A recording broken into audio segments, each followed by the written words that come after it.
I lost my line of thought. What happened? What happened? Is this? Are we doing the bloopers series now? Is this the bloopers? Tim's bloopers of 2023. Welcome. Everton nil, Manchester United 3. Welcome to Soccer We Like It, the Man United, direct on the channel for United fans and global football fans. But we are here joined by the UK crew. Representing the UK is Vim, the analyst. Welcome to the show, mate. Hey guys, how you all doing? The lone representative of USA, Devin. Agent Devin. Agent Devin, our US Man United. We call him the ambassador since he knows everything about Man United globally in terms of meeting and connecting with people. Devin, welcome to the show, brother. Hi, how are you? Thanks for having me on as usual. Good. Happy Sunday, guys. Well. Man United 0, Man United 3, Everton 0. A game a lot of United fans will be skeptic that they might not get a result in this game. But today, we did see some goals. Right. Vim, you take me starting. You start me off with that goal, Man United winning 3-0. What was the game? How did you summarize that match quickly? Tell you know fantastic. What? This of the entire season, this is probably the only game I've enjoyed. Honestly, it's like it's the best game of the season, and I hope it's not the only one. But I was expecting us to really struggle against Everton because they're going to be desperate for points, being docked 10 points by the Premier League. But something clicked today, and maybe it's Ten Hag being suspended and not interfering. The team can go and do their thing. The heavens just opened up for us, and it was lovely to watch. I enjoyed it. I enjoyed it for once.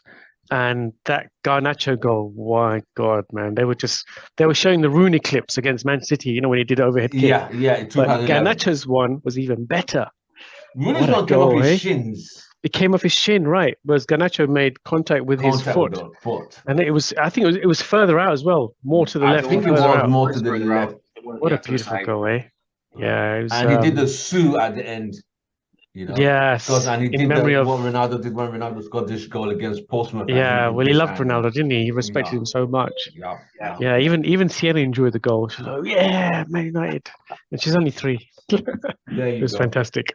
Devin, your thoughts on this game? What was your favorite? What did you think about the game? Quickly.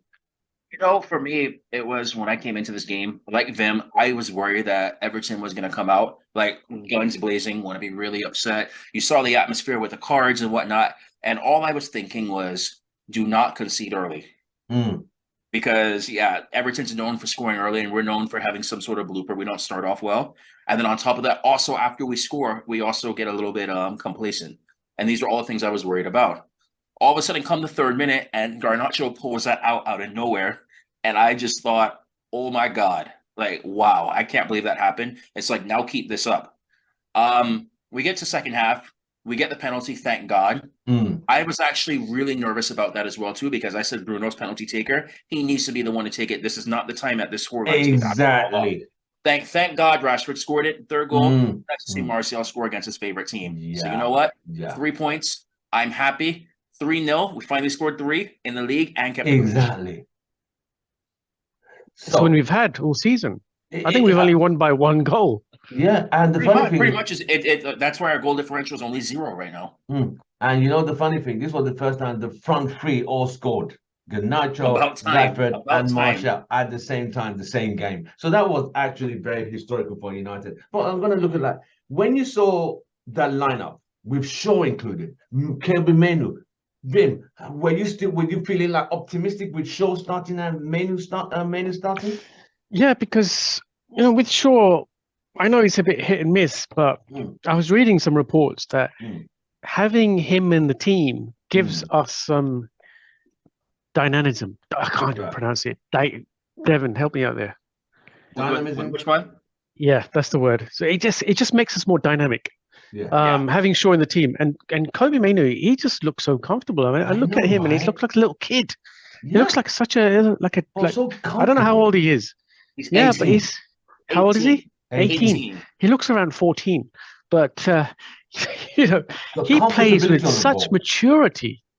I mean, the way he was holding up that ball, it's like Fred come and watch me. Look, this is how you hold up midfield. Look, Scott McTominay, this is how you play defensive pivot. He did it so comfortably, and he was just so confident on the ball. He just gives you that sense of reassurance in midfield, that confidence. And I think and having a decent left back, not Lindelof, and not someone else who's not doesn't know how to play that position. It gives us that solidity that we've been missing all along. And when Martinez comes back, that's just going to add to it, that solidity. Because we've been so frail, we've been so vulnerable, we've been so so open at the back that it's a great thing to have. I'm surprised I'm saying this myself. It's great to have Luke Shaw back, and to have. It was nice to play Kobbie, Mainoo in midfield. I was a bit worried about Scott McTominay playing a defensive pivot alongside him, but I think that's just what they displayed on TV. So it was all good. I'm glad to have him back, and Rashford is changed his hair color as well, so maybe that's helped him. The last time he had his hair done, we were under Ragnigan. You know what I was joking about with some people before. Yeah. You ever notice with Rashford, whenever he's with his ex-fiance, all of a sudden he goes on these goal-scoring runs. But whenever they're not together, like all of a sudden his form goes to like absolute, what? Was she there? No, but they were spotted out together like recent, like yesterday or. Oh, really? That's what's like. It's like, oh, they're back together again. Oh, Rashford's about to be back. Oh, I see. But he did have a very bad game. He was poor. He was poor. Yeah. He was. So it was like, I guess Rashford rented a whole restaurant for them to be together or whatever it was, something like that. Yeah. And so I was thinking, oh, he's back with her. Oh, he's about to get back in form. Cool. So he's trying to impress then. I don't know what it is, but it's whenever they're together is when he plays well. Like when he has that stability at home or whatever she is doing to him, like it's working. So please keep doing it. Yeah. Well, whatever they're doing, whatever she's doing to him, just carry on doing it. When you take away the penalty, he loses. It was horrible. I'm sorry, he was horrible today. To be fair, he should have had an assist. He should have had an assist today. But overall, okay, David, give me a scale 1 to 10. What are you going to rate for today, including the penalty? What are you going to rate him? Probably a 6.5. Oh, you're generous. Vim, what are you going to rate Rashford's performance? Yeah, today? I would go between 6 and 7 because I do remember after the first goal. What game did you guys watch? No, but after the first goal, it was all pressure from Everton. And I remember, towards the end of that first half, they had good 6 or 7 chances on our goal. Yeah. We just had no control over the game. And so because of that, I think, you've got to goal up. You've got to start controlling the game. And I'll come back to this later, but watching Man City and Liverpool, yes, it was a brilliant game, but the way City do it, and I'll talk about patterns about it later, but it's an absolute masterclass what they do. And we need to get to that position where we can just control games, dominate games, and the players are so well drilled, absolutely well drilled that they just know what to do. Pep has taught them really well. I mean, I don't understand Pep myself when he spoke in that Amazon Prime documentary, but he has got these guys drilled. They know absolutely what to do. But we'll talk about that later. Right. So as you saw the game, it was a game with welcoming Kobbie, Mainoo and Shaw back. Both of them playing like they've not been injured. They played very well. They put in very good performances, a very good shift, considering they've been out for that long. Kobbie Mainoo was injured when they came to Houston to play Real Madrid. That was the last time we saw Kobbie Mainoo. But the performance he put in today, I think this was his Premier debut, was phenomenal for a young kid. So after United scored that first goal, it was all Everton after that first goal. They just sat back, and Everton, because of the poor finishing, could have had at least 2 or 3 goals today, honestly. So it was like, go on, Ray. To be fair, you have to give credit to Onana. Oh, he was. Onana had some absolutely phenomenal stops in this game. Shoot, even Kobbie Mainoo was playing goalkeeper at one point. He remember when he cleared that ball off the line. Yes, and I thought Mainoo was brilliant, and we've been calling out for him, and it's like he did not disappoint. And I had this debate with somebody, like, I know they gave Garnacho a man of the match, and one person gave Garnacho, one person gave Bruno. I said Kobbie Mainoo was my man of the match. No, Kobbie Mainoo. I said Kobbie's got to have that man of the match today. I thought that he was brilliant. 100%. And it's also like, The next thing that I look at now is imagine him and Amrabat in the pivot. Exactly. And Amrabat just sit back, he'll just go forward. Like, so you could have Amrabat that can patrol there to try and disrupt stuff. You have Mainoo as well too. Amrabat is good on the ball. He can also have now he has two different outlets. So instead of just looking for Bruno, you could have Mainoo as well, who could distribute into Bruno, and then we could go from there as well.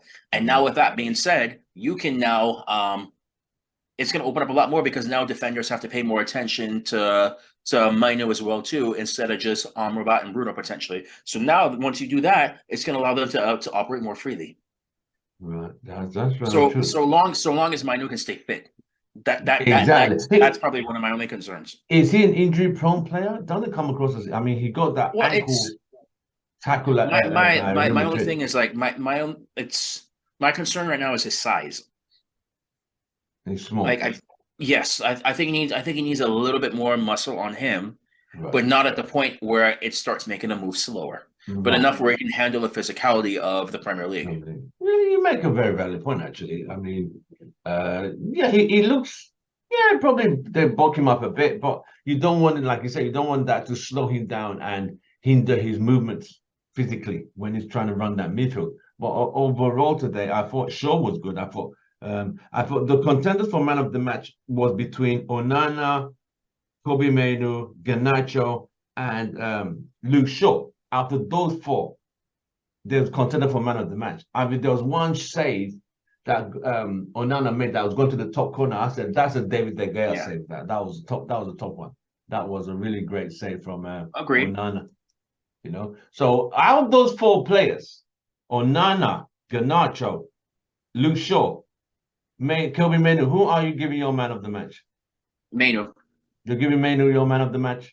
Yeah, definitely. Right, Ken, Mr. Fortress, welcome to the show today. Yes. How's it going?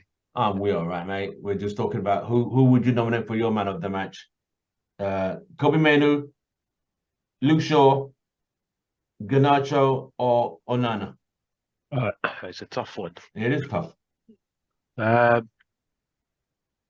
It has to be Kobbie Mainoo. I'll say Kobbie Mainoo because if you take off that goal that Garnacho scored, we would have been in all sorts of. It's the position, the confidence. You know, when he gets the ball, he knows when to slow it down. He knows when to speed it up. You know, the maturity in his game was just sensational. Yeah, for a guy who's been injured that long since July. July was the last time he played in the preseason out here in Houston. So for him to provide a performance that.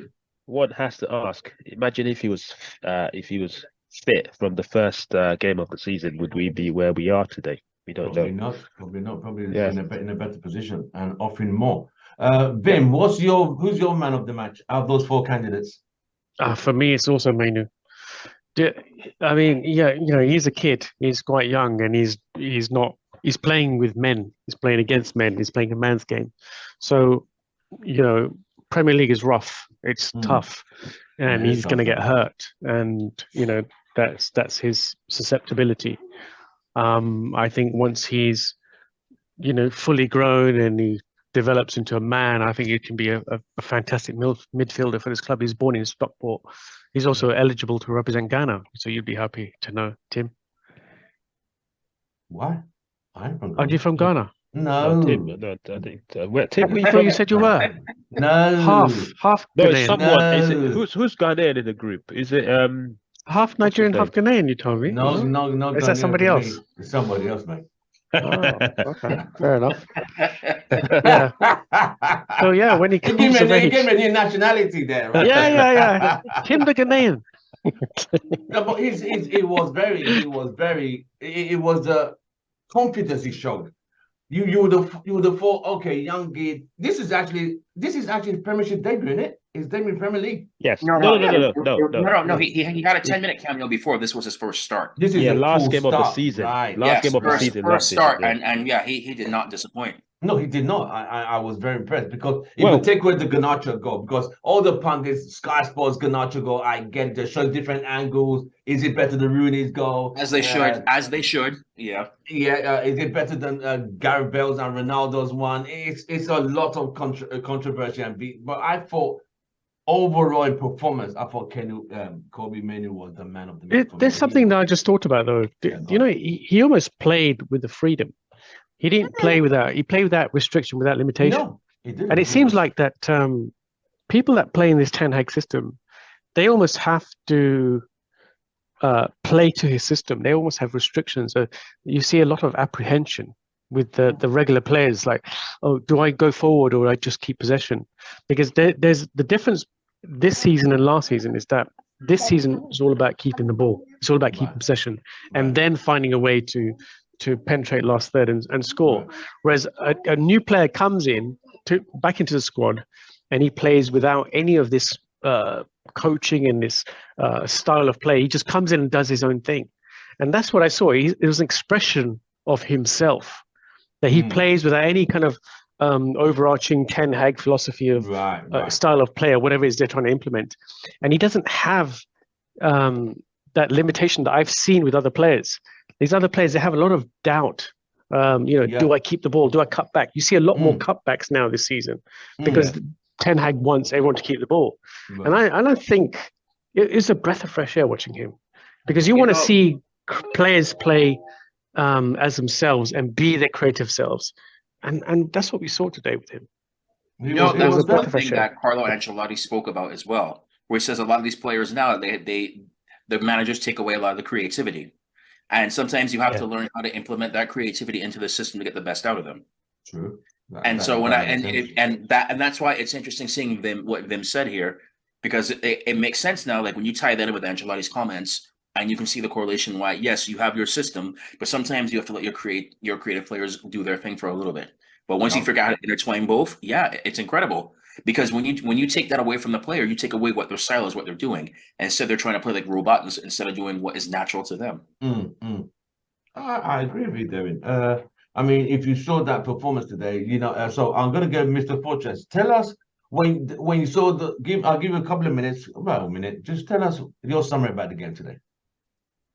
Yeah, I thought we started very well, but then kind of caved in a little bit after the Garnacho goal. And Everton had so many chances. So many chances. Calvin-Lewin. He was a threat. Decore, the ball that came across and he put it wide. Ghana Gay, so there was so many chances, but I feel like second half I was expecting Everton because all the pundits were saying, this is not United can't keep a 1-0 lead because Everton, from the XG, expected goal ratio, it basically showed that Everton were on the ascendancy and they were going to score. Well, kudos to the team came into the second half and then just started off really brightly. So that's the summary of the game. It wasn't a great performance overall, but my goodness, we needed that 3 points badly. That was 100%. It was a game which most people had written off United, considering Everton are going to be like a wounded lion after the 10-point deduction, that Everton are going to really pump us down. But United stood firm. I mean, I thought the back four played a very good role. I thought Lindelof, Maguire, and Dalot played very well at the back, blocking shots and heading out and stopping Everton. But I just felt that people like Calvin Lewis still. I don't know how tall he is, but he was always jumping more than everyone else. And they put Lindelof and Rashford beside him. That was no competition at all. He was always nearly scoring. But I thought Onana came to the United's rescue quite a few times. He's beginning to come to his own. What are you guys thinking of? He's keeping clean sheets. United's 5th clean. He's coming to his own. The confidence is there now. Even though his defense is always chopping and changing in front of him, but he's beginning to show his own reflexes in terms of not just being. We're not even doing the playing out the back with the football from the playing up. I'm not even doing that anymore. We're just now, all right, put the ball up. Just keep the clean sheet. I think playing from the back philosophy, I think for now is being put on hold. For now. Yeah, we don't have the defenders to do that. No, we'll see that when Martinez comes back. Probably, yes. Yeah. Devin, looked short today. Yeah, he looked like he didn't miss a single beat since he's been out. And if they can stay fit, I'm actually am very interested to see once he develops chemistry with Garnacho. Wow, because I still think that Garnacho is going to have to play that left side and Rashford will have to move out to the right. Going forward, that is what I think is going to have to be a change. Unfortunately, we won't be able to see that for Wednesday because Rashford's suspended. But let them start building up some proper chemistry so they can figure out the runs, how they want to work, and go from there. So it's nice to have that. It's nice to not have to be constantly interchanging our left backs, as long as Shaw can stay fit and we can go from there. Because you know what, it kind of reminds me of do you remember like the build-up that Luke Shaw was having at one point with Memphis Depay before he snapped his leg in half? Yes. I remember that. I remember that. And you remember how much they were cooking on that side before that? They were burning that left side up. Yes, that is what I actually think could happen now with Garnacho on that side as well too. It'd be great. But yeah, so I just want to see these injured players coming back and staying fit for an extended period, and then let's see what happens now come second half of the season. I think that unfortunately we're out of the title race, but I still think we're contenders for top 4, depending on what happens with the players coming back. Race is, we don't even have the squad depth for it. We just don't have what it takes. It's not going to happen. So I would say let's regroup, stay in top 4, get in the top 4 again this season, and that'd be great, a great season, and probably win one trophy. That'd be great. Vim, Luke Shaw today. No, it's good. It's good to see him back because we don't really have, apart from Malacia, we don't have any other left backs, and Lindelof is an absolute disaster over there. Playing Dalot on the left as well is just doesn't work. Dalot even does well on the left, and Lindelof was horrible. But Lindelof is terrible. I mean, we've got to shift him off in January. I just don't like that play. He's too weak. He's too weak. He's too apprehensive. Centre back today. I just don't see any merit in that guy. Honestly, we know the coverage we can get at centre back right now, though. Exactly. Yeah. So what was that? We can't get a centre back. No, that's all. We need every coverage we have. I think. Yeah. Well, it could always cause Phil Jones out retirement. Oh hell no! Yeah. No, that ain't no. But no, not even. Lindelof is weak. If you're a big striker, like Calvert-Lewin and a few others, big bulky striker, you're going to target Lindelof because he's weak. Yes. He can't jump. You can quite easily muscle him out, and when he gets the ball, he just does that a lot. He's like, who wants the ball? Who wants the ball? He's not decisive enough as a player for me for this club. I think he's a mid-table club. He'd be good at Leeds or somewhere else, but not this one. So it's good to see Luke Shaw back, and it's good what you say, Devin. I think the left side of our attack is probably the strongest, and I think it's the strongest it's ever been. On the right side, we have hold up playing Anthony. Yeah, but our threat, looking at the analysis for our whole season, our threat's always been on the left. Last season, our strongest threat's been on the left. Not when Rashford plays there, though. Surprisingly enough. Exactly. I think he's part of the weak link for me as well, Rashford. I think so too. I just expect so much from him, man. He's just been so disappointing. No. He loses the ball. It's like he wants to, all right, should I dribble? All right, let me try and go through both of them. Like, bro, the attack is now broken down. And like, there was a period in the game where we broke, right? And I think it started off with Bruno. Bruno picked up the ball in midfield. He passed the ball out to, it might have been Rashford, got the ball back, and Rashford darted towards the right, and Bruno legged it down the centre. And all Rashford has to do is just find the gap to pass the ball in front of the keeper and between the defender, and he couldn't do it. He just had to find him, and you could see Bruno was just like fuming because any quality player would have found that pass. Right. But Rashford never does. He can never find that pass because he's terrible at passing. So for us, I think he's a real weakness. And he's, even when he does fire in a goal or scores a penalty or whatever he does and make these runs, I still see him as a weakness.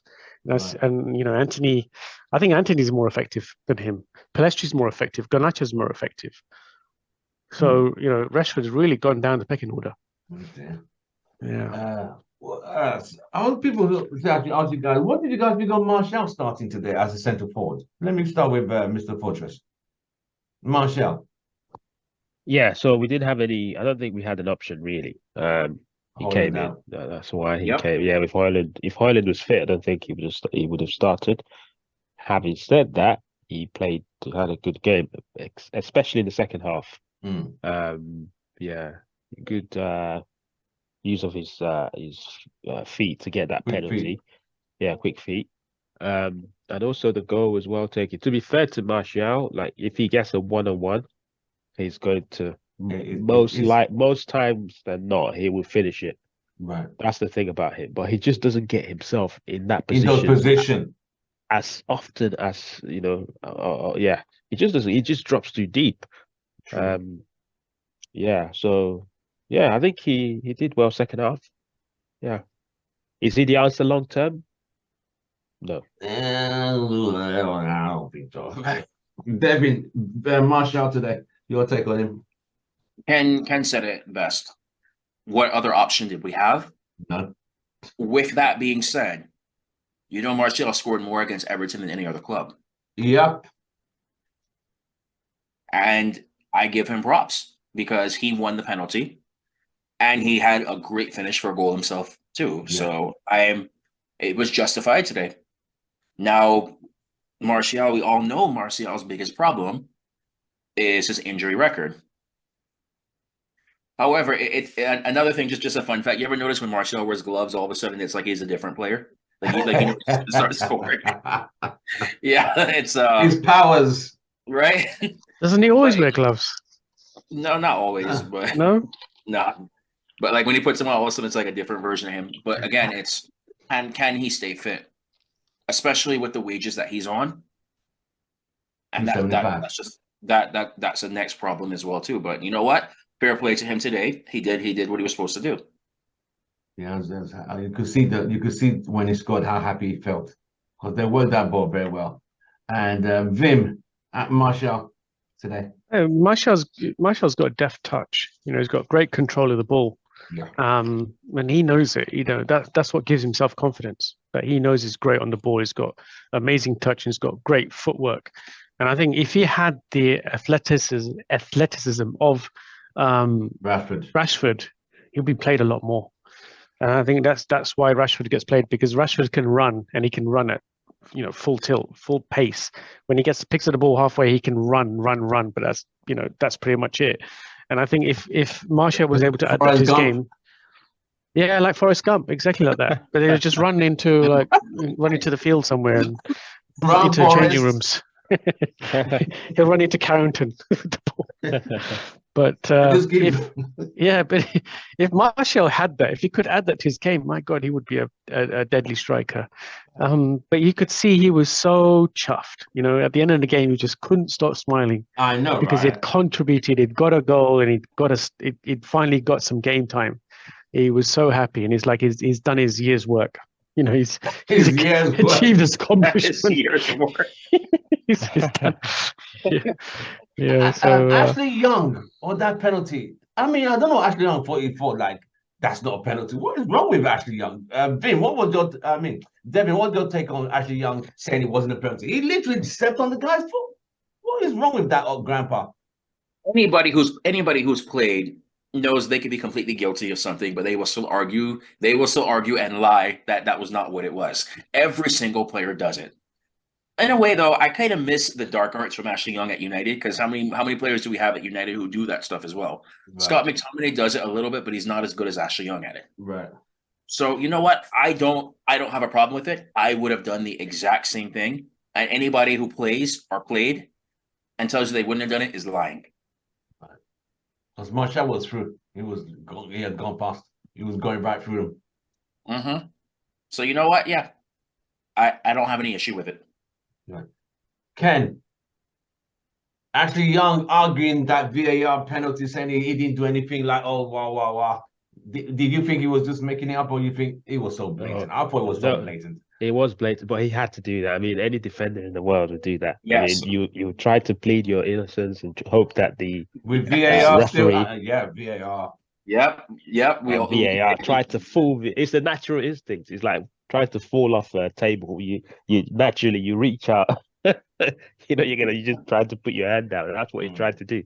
It was so obvious. And to think the ref actually gave Martial a yellow card. A yellow card, like insinuation, like what the hell? Thank God for VAR. Exactly. Who knows? That's what these things tend to like. Rio and we could have had that penalty denied because like Rio always said these things tend to even themselves up over the course of the season. If you get a bad decision against you, it's gonna even itself out next month, next 2 months. It'll go in your favor. Right. Well, we're still probably -2 right now in that for decision. So VAR cannot be like that. It has to be foolproof. It has to be infallible. You can't just have some luck with VAR and then it works in your favor. The whole point of having VAR is that you introduce science into the game and you introduce technology which is giving the referees another perspective. True. You can't have like these lucky moments with VAR. It has to be almost mathematical. Yeah, exactly. It has to be absolute. It's either in your it's a foul or it's not a foul. It's a penalty. It's not a penalty. There was a Garnacho one. Wasn't there a Garnacho incident earlier? Yes. Are you talking in this match or earlier in the season? This match. Was it Garnacho was brought down and the ref didn't give anything? I think it was earlier in the first half. It was a foul. Yeah, I think it was a foul. Yeah, I remember that. Yeah. So overall, you guys it wasn't a great game, but it's 3 great points and 3 great goals. Absolutely. I mean, I thought we don't have a negative goal differential anymore. So hey, we're zero. Yeah. Exactly. Something to celebrate, no? Something not positive or negative. Yeah, agree. Zero. 0 goal difference. Yeah. That is hilarious because if you think about it, all the top teams above us were like the 20 plus. We were still 13 goals. That was really poor. But it was happy we got 3 goals and by the front 3 all scored. It was great. I mean, Bruno should have taken the penalty. I think that penalty, I don't know if they had decided earlier, it was just him to boost Rashford's confidence. I don't know if that was the decision. I want to speak on this one. Go on, Devin. Because I have a big problem with what Bruno did there. My argument is this. You have your designated penalty takers ahead of time. Right. That is who was supposed to take the penalty. This match was not wrapped up at that point. You want to give somebody a penalty like that, you do it when you're 4 goals up. Because very easily, if he missed that or Pickford saved it, that shifts the momentum right back to Everton in Everton's favor. That is not the one who's been designated. Probably, I mean, maybe he practices a little bit, but not as much as who you designate from there. So yes, imagine if he missed, then the headlines would have been completely different. And especially as the captain, I get it. You want to look out for your teammate, do something right. But at that point, no, the match is not done. It's only 1-0. A lot can happen with it. Even at 2-0, because I still argue 2-0 is the worst lead to have in football. I still would not do it. Yeah. And so no, that was the wrong call for me. I'm grateful that Rashford scored it, but that was a gamble. I think that was too much of a gamble to do at that point. I agree. Do anyone else agree with that, Ken? Did you hear what Ten Hag said about it, though? No, what did he say? Match of day, actually no, just after the match, he said that it was great. Shows great captain and leadership qualities for Bruno to give this to Rashford. That he sensed that Rashford needed a goal of some sort, so he gave it to him for that reason. So he was actually commending him. I agree with you, Devin. It is a risk. If he missed it, won't be saying that. No, because it paid off, because it worked out. He said, he's a great captain, which I think he is anyway. As a captain, you want to bring all your troops up to a certain level so you can start playing. I don't know if it's going to knock Rashford into form. Probably not. Because he's, what's going to put him into form is that mind, and I don't think his mind's in the right place unless his ex is floating around. It's overall play.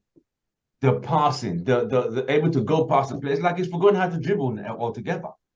So when he gets the ball, it's like indecisive, like should I go go through the middle of both of them? It's like, but Garnacho's like, I'm going right through you guys. I'm going to at least try, but he will now lose the ball, and the attack breaks down right there. That's what goes at the pub today. Everyone goes like, come on, man, why? And it's like he needs to change his game. But someone needs to tell him, you need to change your game. You can't just keep dribbling through plays because it doesn't work. No. You need to become a pass master or something else. Yeah. And that has become is Achilles' heel. take that penalty away from him, I'll personally take the penalty away. I'm giving him 4 out of 10. Today's performance, he was just not good enough. He was dreadful. Yeah, it's just that when they pass the ball for you, you're looking to make that break. He will try and go between two, because it seems they always send two players to man. He like, I'm like, come on, bro. Which one are you going to dribble? Are you going to pass? Which one is it going to be? And he's clueless. Yeah, when he gets in those positions, it's just unfortunate, but.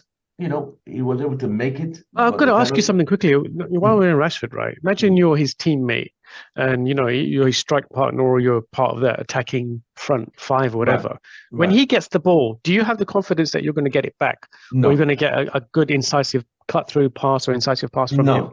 No. Do you have any confidence? Because for me as a teammate, I would have no confidence. And I would not want to make those runs if he's got the ball, because I've got a suspicion he's going to always lose it. That's the same argument that Andy Cole made against Anthony. What did you say? Go on. I would say that's the same argument that Andy Cole made against Anthony that Vim just said about Rashford. Yeah. So the thing about Rashford. Sorry, go on. Let you finish. Yeah, the thing, I agree. Rashford, it seems that with Rashford, it's very predictable what he wants to do. Gets the ball, puts his head down, tries to dribble past, get into position, put a shot in. Last year, they were going in. This year, it's not. Teams have figured it out.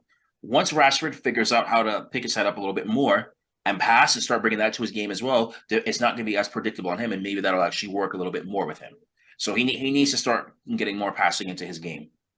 Because you're even seeing it when he's playing for England as well too. That the international teams know it as well. Put 2 on him, he's going to try to dribble pass. He's not going to pass. Probably it's going to be a shot that's going to go crazy, or he's going to lose the ball. The chances are the chances are higher of that than one going in.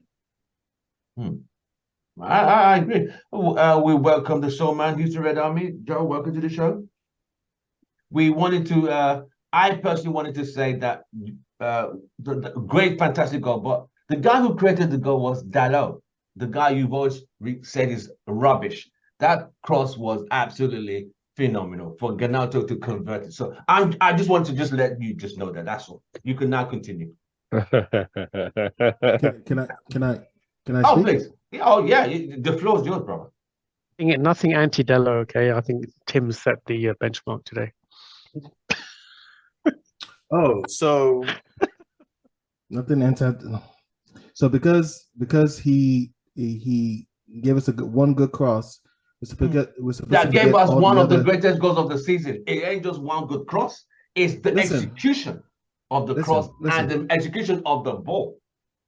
Don't get it twisted. Okay. It's been a few hours since the game. Oh, right? Yeah. It's time to let's come to Jesus. It's Sunday. It's coming to Jesus. All right, fellas.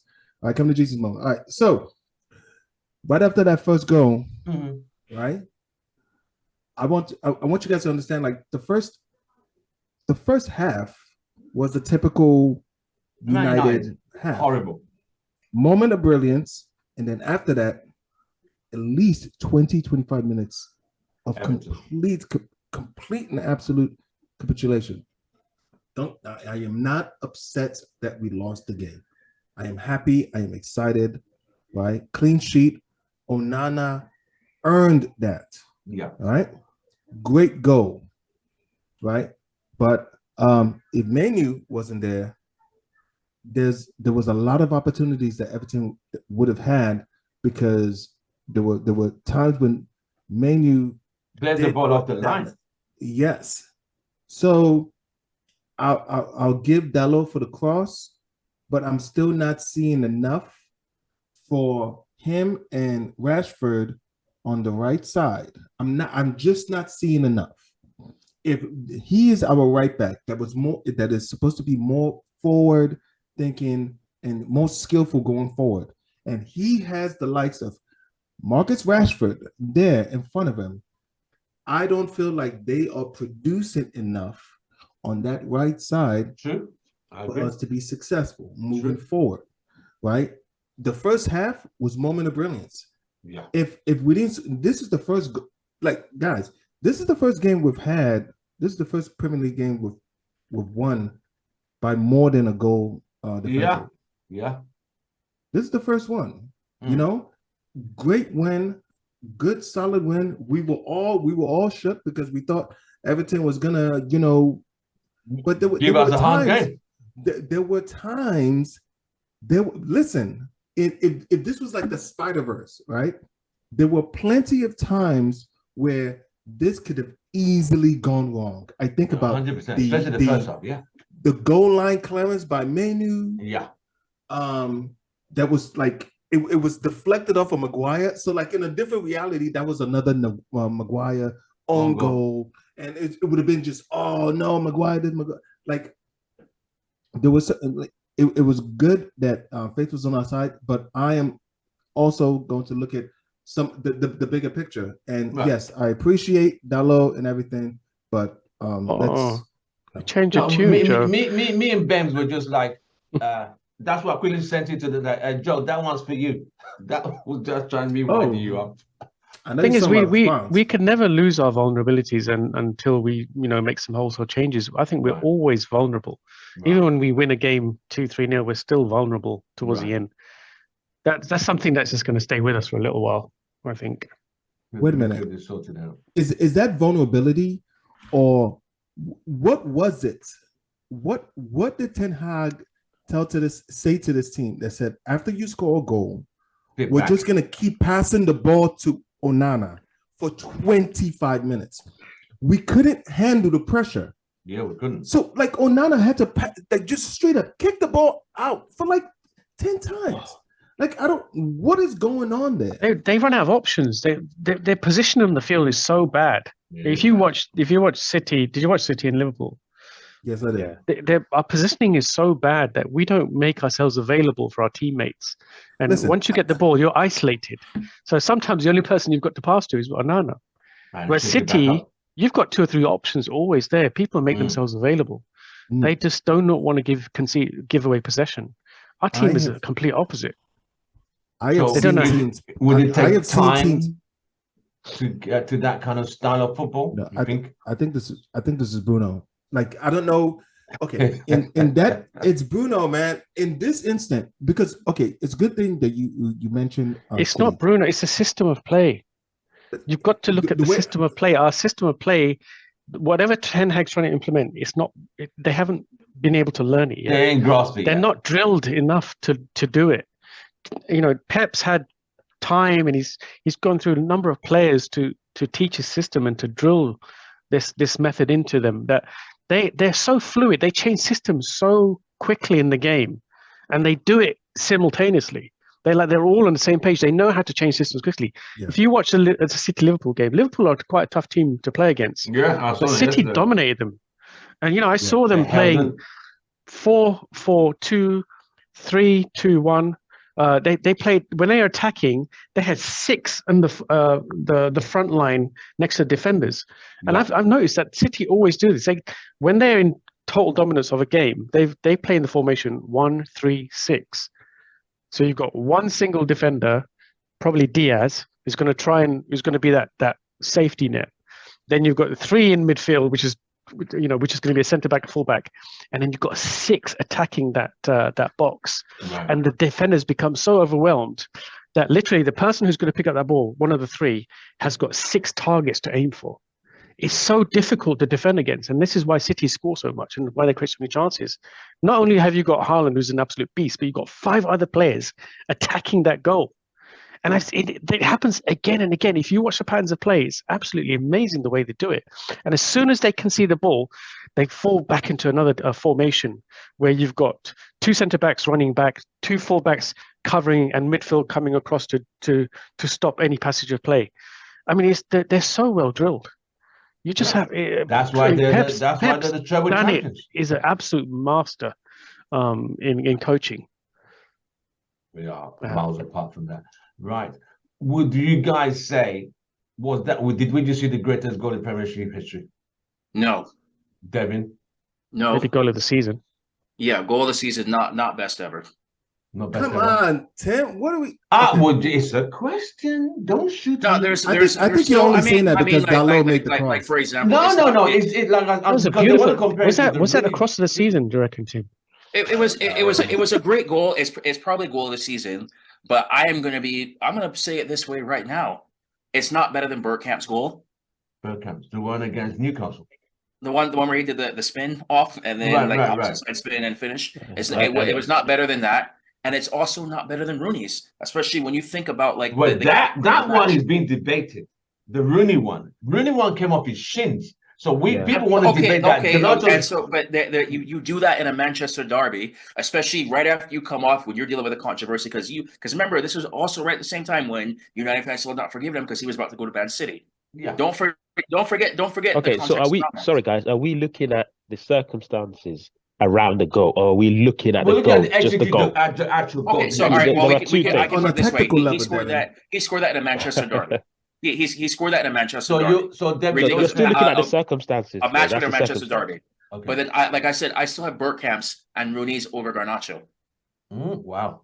Vim, do you think Rooney's goal was better than Garnacho's, or do you think Garnacho's was better than Rooney's? I mean, in a derby of a game of that stature, Rooney's goal was crucial, but Garnacho's technique was excellent because he was further away, further out to the left, and he got it with his foot as opposed to a shin. So technique from Garnacho was excellent, but the momentous occasion of that City derby, makes it more memorable for Rooney's goal. So, both great goals. I mean, I remember that Van Persie goal as well when, Rooney did that long pass and Van Persie did the volley over his shoulder. I mean, that's a goal that always stands out for me.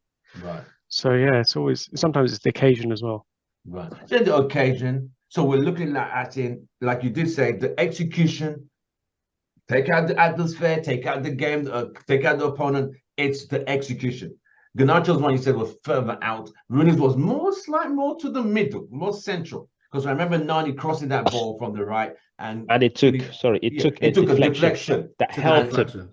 That helped him, yes, to position himself. I would say if you look at how Dalot crossed that ball, the ball was going away from the goal. It was going away to then direct it back. Rooney's one was kind of curving into the box. This one was going. I think it was more or less a hit and hope cross. I think he just crossed it. Right. I don't think he was aiming for Garnacho there, because how is Garnacho? The only way Garnacho could have scored that was to do what he did, unless he brings it down and shoots. Right. So I think he just put the ball in and it happened to. So if we're looking at the occasion, yes, Rooney's goes, in terms of importance, then Rooney's goal. But if we're looking at the pure technique and the best goal, regardless of situation, definitely Garnacho. Tim, just to answer the other question about whether this is the best goal ever. It's not. I don't know if you guys remember Shearer's goal. Whose goal? Shearer's goal, where I think it was a goal kick and the defender headed it out and he ran onto it and volleyed it from like 30 yards. Who? Top corner. Shearer. I have to see that one. Didn't Rooney do something like that as well too? Against West Ham. Yes, Rooney did something like that. Yeah. It was right after. It was right after he argued with the ref, and he just goes out and smashes the ball in. Yeah. Right. Joe, Rooney goal or Garnacho goal? Which was the better goal? Not the occasion.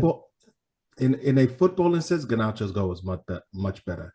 He hit the ball more cleanly, and just like what Joaquin said, he's usually harsh on goalkeepers, but there is nobody on the face of this earth, unless the guy's a fortune teller, there was no way he could have stopped that. Top bins, hit it clean, like it was such a clean. He cut the ball well. He hit it. It's almost as if he hit it like it was a baseball, like it was cricket. He just slapped it with his leg.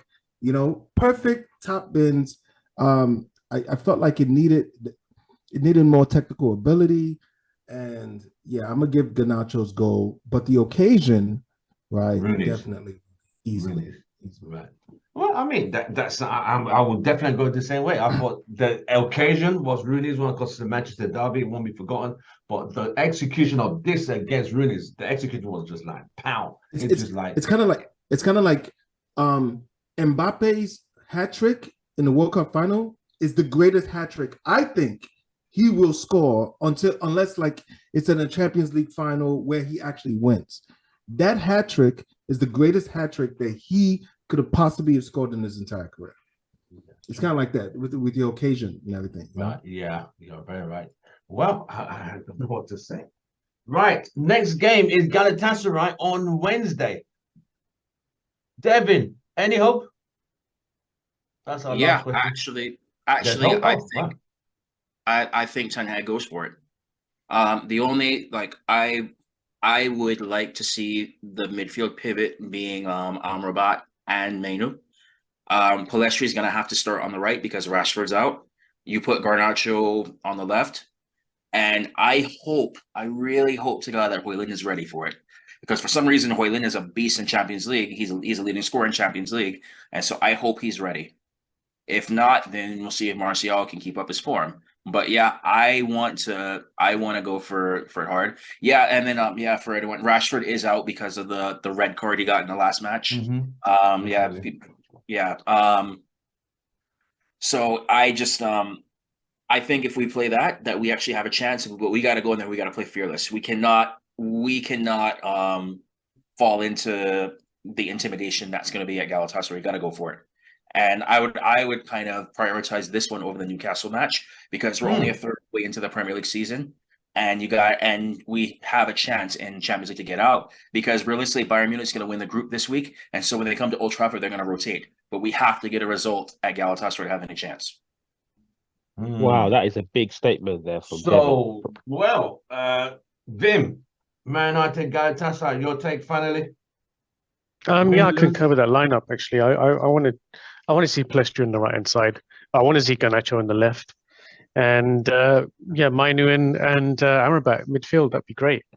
Luke Shaw left back. I just wonder if we'll see him around. I don't think so. No, I just don't know if we're going to see him again, are we? I don't think so. It's a real shame. No. It is a shame.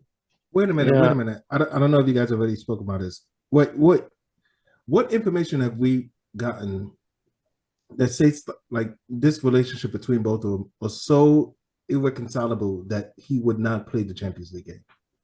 Apparently, he didn't apologize to Ten Hag for eating his ice cream or something like that. Whoa! Hold on a second.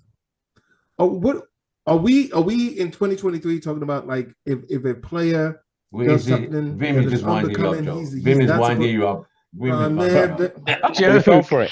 Joe fell for that. Apparently, he ate too much ice cream and he didn't apologize to Ten Hag. So, Ken, Man United, Galatasaray, where are you seeing this game? We out, we in? You can't call it. I don't think anyone in this court can because on paper, we should lose the game and lose it convincingly. Wow. Because of the atmosphere. That atmosphere is absolutely electric. It's a different and you know what happens when we come against the cosh or when we're under the cosh, we just fold, we capitulate, and we just end up losing and getting pumped like say. Yeah, so I don't think I'll just say let's see what happens. Oh, so you're just scared to say this, scared to make a prediction? Yeah, because if it was at Old Trafford, I could say we've got a chance. But away from look at what happened at Copenhagen. Just look at that. And the atmosphere is going to be twice worse. Yeah. So we were unlucky to get Rashford sent off in that Copenhagen match. Yeah, True. We were. True. Joe, Galatasaray Wednesday, mate. Where are we?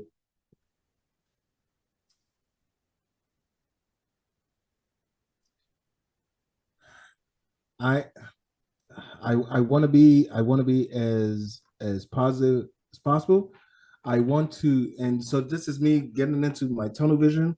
I'm gonna say that our reaction, the way we looked after the second goal, hopefully we can carry it on. Luke Shaw being in that lineup was a great thing to see, and if Aaron Wan-Bissaka starts on the right as well, I think we have a good solid chance of getting a win. We put Dalot in midfield then. No, Dalot stays his ass on the bench. Trent. Dalot stays his ass on the bench. Like, you know what's crazy? Like Gary Neville said something about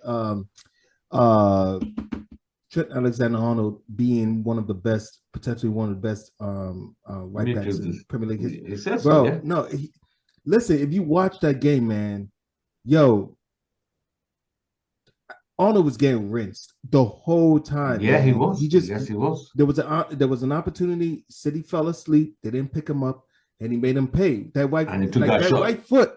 He is exactly where he needs to be. Right. So if he decides to turn his career and becomes a midfielder, and he's the one making those shots, and he doesn't have the defensive responsibilities of a right back, then yes, I'll give him that. But right now, City should have won that game, to be honest. So it's whatever. Any questions? Last questions? Any last question from anybody? One question, anybody? Yes. Do you think that with the goal that Garnacho scored today, he has cemented his place or his position in the team and in the left wing forward position? Who wants to go first? All right, I'll go. All right, go, Joe. I would say that he has solidified his position right now. That position is now his to lose. Yeah. At the same time, I need to see a lot more, because after the goal, Garnacho wasn't necessarily the greatest, but I still prefer him over Rashford, and I prefer him over Rashford on any side, to be honest. Right, and right now I'm all about Pellistri, to be honest. That second goal was that third goal was all Pellistri, bro. It was all Pellistri. Went down there, got double teamed. He said, "Oh shit, I'm double teamed. Let me hold back. Let me wait for Bruno to show up." Bruno shows up, perfectly timed and measured pass to Bruno. I'm telling you, they are attributes. They're attributes that we need from certain positions, and certain players are not fulfilling in those. Anthony wasn't doing it on the right. Rashford was not doing it on the right. Pellistri is doing it on the right. So let's get Pellistri out there. Okay. No, that's not the first time this happened as well. Remember the last game when we was it Crystal Palace when we just scraped to win? Pellistri kept the ball alive. Yeah, kept that was and then he cut it back to Bruno. Bruno scored. Sheffield United. Yeah, Pellistri is a relentless player. Pellistri is relentless, and he does the same thing for Uruguay too. Right. So has he cemented that position on the left? From the question, Garnacho is right now. Yeah, there's no, you have to look at that. Yeah, everyone agree? Oh, yeah. I think he deserves it. I mean, I've got a question. So if we're going to be selling, you can't score a goal like that. I mean, go on the bench. It's impossible. But it's also what he does. He's always attacking that goal, or attacking that space, and he always gets to the byline and cuts back. Mm-hmm. He gets past players. Rashford cannot get past players anymore. Yeah. If we were to sell, my question is, if we were to sell 5 players in January, who would they be? Your choice. 5. 5. Ooh. 5. Casemiro, Varane. Casemiro. Are we going players alone? Anyone, any way you want to shift. Casemiro, Varane, Brandon Williams, Van der Beek, Donny. It's time. Yeah, it's time. When you can't get Lindelof, in front of a is Lindelof in that list? No, not yet. No? Because we need center back coverage. Yeah, we need coverage. Okay. Maguire not then. Only if he offers over 70 mil. Who's going to give 70 mil for that? No way. The way he's playing recently, we still not 70 million. I mean, that's what I'm saying. The way he's playing recently, like it's got to be something up there. Maybe 40 million. Anthony got to go too. Yeah, I was thinking, Anthony's somebody I was thinking about. But I would give him to the end of the season to figure it out with him. What about would Rashford make that list? Sorry. Yes. Jadon Sancho. Yes. That's 5. Oh yeah, Sancho. But Rashford, would you like to put Rashford on that list? I would definitely put Rashford on that list. Yeah, me too. Because They are individuals in the Premier League right now. They're individuals on that team right now that does a better job at that position or any position than Rashford. So he can go. Yeah. Because his game is not changing, bros. Fellas, his game is not changing. We are seeing the same exact thing. He's running into the same exact defenders. He's running into the same exact amount of opposition, getting found out, getting his pockets picked, and then looking for the referee to bail him out. He doesn't get back on the ball. He doesn't go back and try to retrieve the ball. It is the most annoying thing because Rashford seems to have fashioned his gameplay to like almost as if like he's trying to be like a Jack Grealish, where he's just trying to get pressure and get calls off of it, and he's not getting those calls. And if you don't get those calls, he's not getting up and trying to get it back. I was so annoyed. Rashford today, honestly, I don't want to make it like an agenda or anything. He was the worst part of today, man. Bruno was bad. McTominay disappeared. But Rashford, what he does to the ball and what he does to our position we either need to get a midfield that can get him the ball because we do see him making the runs that he needs to. He's just not getting the ball. So either we get the midfield that can fully utilize Rashford, or we get rid of Rashford. Rashford frustrates me in every game. My five will be Donny, Sancho, Casemiro, Scott McTominay, and Varane. What's the deal with Casemiro now? He's suddenly out of favor with everyone. It's a surprise. I think old age is catching up to him. Old age, especially like with some of his performances. Like he's not doing. He's not on the same level that he was last year. Nope. Yeah. No. But there's been soundbites saying that he's regretting coming to the club now. Have you heard about that? God, I've not heard that. I've heard I don't know if there's any truth to it. He's not on the same level with Ten Hag anymore. Ain't no way that guy looks at his paycheck every week. That's another Rolls Royce I can buy. I can buy another Rolls Royce. Sit down, bro. Because at the end of the day, where else would he be? I'm sure he could probably get into Atletico Madrid if he wants to. But they won't say no. And there's too much of a derby. No way, right? Nobody else in the top 4 in the Premier League is getting Casemiro. I'm sorry, City's not going to want him. Bill's not going to want him. You go for the big payday in the Saudi Pro League. Yeah, that's the thing. He's destined for Saudi. Right. Ken, you have your 5 players? I would imagine that's his only regret. 5 players. Ooh. Okay, so we need to be. I like my and Brandon Williams. Sorry, Brandon Williams. Are we saying that we have billions to spend, or are we saying we're just who would you sell if you had the power to do so? If we had the money, Rashford definitely has to go. Damn. Varane is done, guys. He is done. Done because he's done as a player, or because he's fallen out with Ten Hag? Injury prone. The way he's lost his pace. He just makes he cost us the game in Denmark. Practically cost us the game. I know Dalot had a howler for that cross, but as soon as he came on, we were. He was a nightmare. Well, he was on something. Smoking something. Okay. Yeah. So Varane, Rashford. Obviously Brandon Williams, Donny, big boy Donny. If an 18-year-old can come in and put in a performance like that, an 18-year-old from the academy. So Donny. So that's 4. And who else? Sancho. Yes, Sancho. Yes, Sancho. Yes, that's it. Who hasn't mentioned their 5? Anyone else? Joe, go on. I would go with the following: Anthony, Rashford, Martial, Sancho, Donny. Everybody else we can work with. Wow, that's 4 attacking players.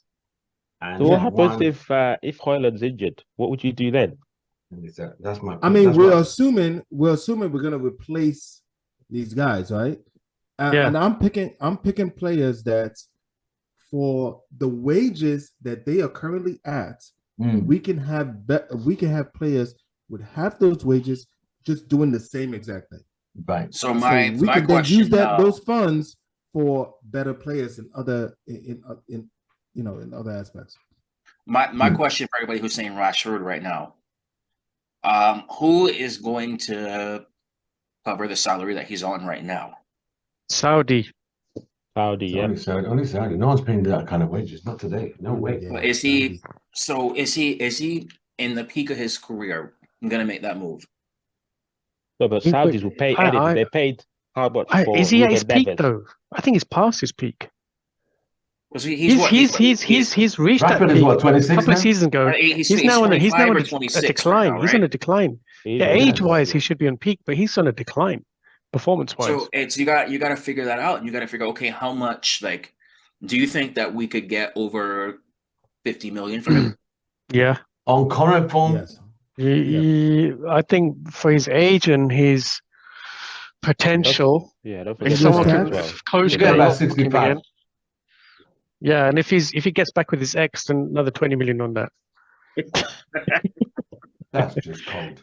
That's just cold, bro. That's just cold. That just below the belt. Okay, just real quick. I'm not really into players. We're running out lives or whatever. Right? Let's go. So what's going? I thought the dude was married. Like I don't really keep. He was engaged. He was engaged. And he broke up. They went back. They're going back and forth. Listen. So listen. Essentially, they are on and off more than a light switch. Just leave that.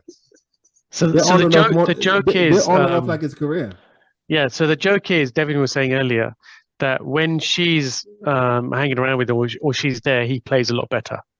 And apparently they've been going out together recently, so he's performing. So when she's around, he plays. He's a better performer. What performance did he do today? So whatever she's giving him is working. Whenever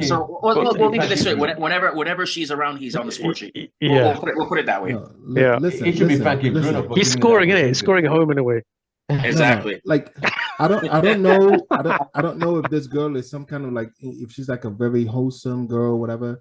Rashford looks like he needs a vamp, man. He needs somebody that's like a bald-headed pop star from fucking Portugal. That's what he needs, man, because that's the intensity and the mindset that I need for this guy, man. Like this ain't happening. I don't know. I think his confidence has dropped. To be honest, I do not want any player in Manchester United whose his ability on the pitch is predicated on who he had dinner with last night. Like, what are we talking about? This is Manchester United. Yeah. What are we talking about? This was the guy who was supposed to be the next Mbappe, or I don't know, whatever happened there. Get out of here, man. Get out of here, man. Right. That's how I feel about that. Gentlemen, it's been an absolute pleasure today. We're having a great time. Even though it was short notice, a late show today, but we made it happen. And on a great day, 3 goals, 3 points. Can't complain. United are now 6th. And we go into the Terror Dome on Wednesday. And we'll discuss that next week. Newcastle next. And then Chelsea. Newcastle beat Chelsea 4-1, man. They beat Arsenal as well. Don't forget. Yeah. So going there, it's if we win that game, then I'm not even thinking the same. I'm thinking of Istanbul. Right, if these guys don't win against Galatasaray, they should be banned from going to Turkey for holiday for the next 2 years. No more Turkey holidays. It's a popular thing in the UK, by the way, going to Turkey for holidays. Isn't it, Ken? Yeah. I wasn't able to get the picture up quick enough, but I just want to take an opportunity. I didn't know if you guys already said anything. Just want to take an opportunity. The Houston Red Army lost it was a heartbreak this week. We lost a very motivated and important member of our supporters group. He was a young guy. Unfortunately, he was caught up in a hit and run accident. He was on the way to the supporters group bar, to just hang out with the guys. And this guy was, he was a younger guy, full of so much energy, man. Like I like to say, he James from Houston Red Army. He supported Manchester United from last year. He's a United fan. He supported United as if the Glazers never existed. His favorite player was McTominay. Yes, we give him a lot of shit for that, But it was like when we fucking secured the win, got the 3 points, and it was clean sheet. I just know that James is going fucking nuts as up in the pearly gates, and this win is for you, James. It was sad to see him go. It was heartbreaking. He's only been a United fan a year. Also been a one-year United fan. Shout out to James. James. Rest in peace, brother. To James. Was he ill or? No, he got hit by a car. No, hit and run. He hit by a car. Hit and run. Right. Is it like that in Houston now? Bro, the funny thing was, I was watching the news on Sunday. They said that a guy was knocked down on a hit and run car on Sunday, not knowing it was someone we knew. Hit and run, as in someone hit him with a car. It wasn't a drive-by shooting. No, hit and run. Drive-by shooting. It just hit him and kept going. That would be called a drive-by shooting, then. Yeah. When you say hit and run, I thought I was thinking. No. The car hit him and didn't stop. Just kept going. Oh right. Yeah, but did the car was it intentional? Was it targeted? It wasn't. No.